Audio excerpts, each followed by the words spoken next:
அன்பு மாணவர்களுக்கு வணக்கம். இப்போ நாம் பார்க்க போகிற பாடப்பகுதி இயல் 5 கற்கண்டு தொகைநிலை தொடர்கள் அப்படிங்கிற பாடத்தை பார்க்கலாம். தொகை அப்படின்னா மறைந்து வருவது, தொகா அப்படின்னா மறையாமல் வெளிப்படையாக வருவது. ஓர் எழுத்து தனித்து நின்றோ பல எழுத்துக்கள் தொடர்ந்து நின்றோ பொருள் தருவது சொல் என்பதை அறிந்தோம். ஒரு எழுத்து தனித்து நின்றோ ஒன்றுக்கு மேற்பட்ட எழுத்துக்கள் தொடர்ந்து நின்று பொருளை தந்தா அது என்ன சொல்கிறோம்? சொல் ஆகும்.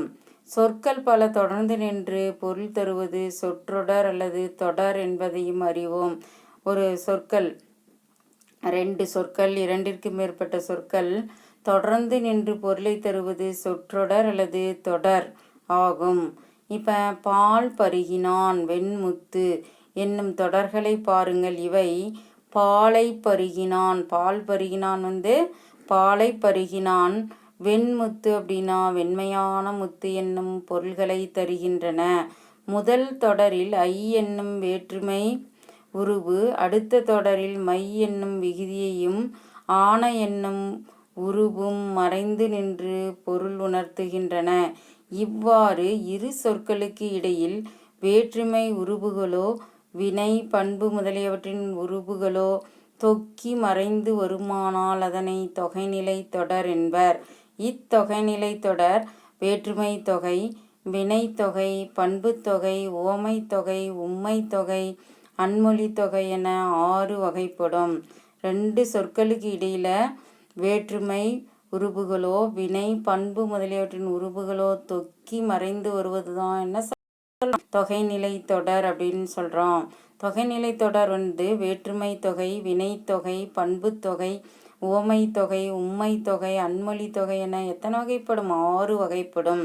இப்போ வேற்றுமை தொகை, திருக்குறள் படித்தால் இத்தொடர் திருக்குறளை படித்தால் என விரிந்து நின்று பொருள் தருகிறது.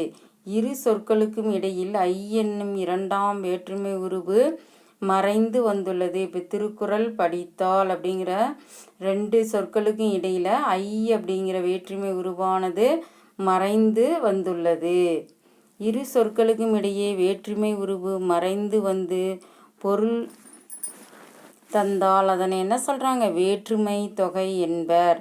திருவாசகம் படித்தான், இது எப்படி வரும் அப்படின்னா திருவாசகத்தை படித்தான். ஐ அப்படிங்கிற 2ஆம் வேற்றுமை தொகை.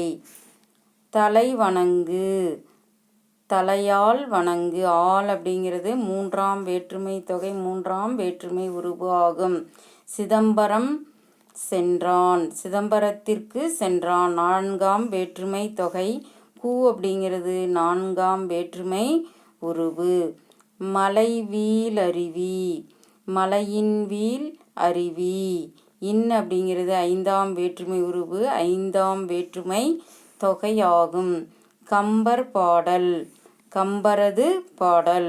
அது அப்படிங்கிறது 6ஆம் வேற்றுமை உருவு, 6ஆம் வேற்றுமை தொகை.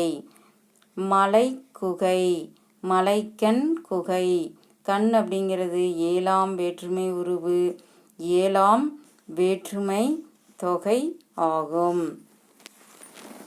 இங்கே பாருங்க மாணவர்களே, தொகை அப்படின்னா மறைந்து வருவது, தொகா அப்படின்னா மறையாமல் வெளிப்படையாக வருவது.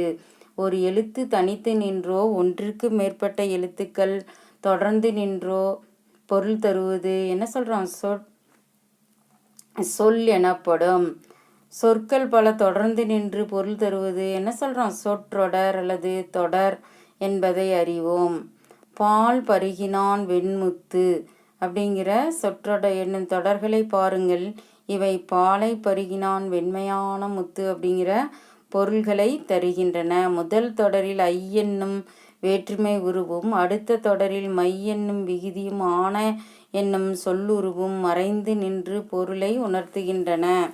இவ்வாறு இரு சொற்களுக்கும் இடையில் வேற்றுமை உருவுகளோ வினை பண்பு முதலியவற்றின் உருவுகளோ தொக்கி மறைந்து வருமானால் அதனை தொகைநிலை தொடர் என்பர். இத்தொகைநிலை தொடர் வேற்றுமை தொகை, வினைத்தொகை, பண்புத்தொகை, உவமை தொகை, உம்மை தொகை, அன்மொழி தொகை என 6 வகைப்படும். வேற்றுமை தொகை பாருங்க. திருக்குறள் படித்தால், இத்தொடர் திருக்குறளை படித்தால் என விரிந்து நின்று பொருளை தருகிறது. இரு சொற்களுக்கும் இடையில் ஐ என்னும் இரண்டாம் வேற்றுமை உருபு மறைந்து வந்துள்ளது. இவ்வாறு இரு சொற்களுக்கும் இடையில் வேற்றுமை உருபு மறைந்து வந்து பொருள் தந்தால் அதனை வேற்றுமை தொகை என்பர். திருவாசகம் படித்தான் அப்படிங்கிறது திருவாசகத்தை படித்தான். தலை வணங்கு தலையால் வணங்கு. சிதம்பரம் சென்றான் சிதம்பரத்திற்கு சென்றான். மலைவீல் அருவி மலையின் வீல் அருவி. கம்பர் பாடல் கம்பரது பாடல். மலைக்குகை மலைக்கண் குகை அப்படின்னு வரும். என்ன மாணவர்களே, இப்போ நாம் பார்த்த தொகைநிலை தொடர் அதில் வேற்றுமை தொகை அப்படிங்கிற பாடப்பகுதி நன்றாக புரிந்ததா மாணவர்களே? மீண்டும் அடுத்த வகுப்பில் சந்திப்போம். நன்றி, வணக்கம்.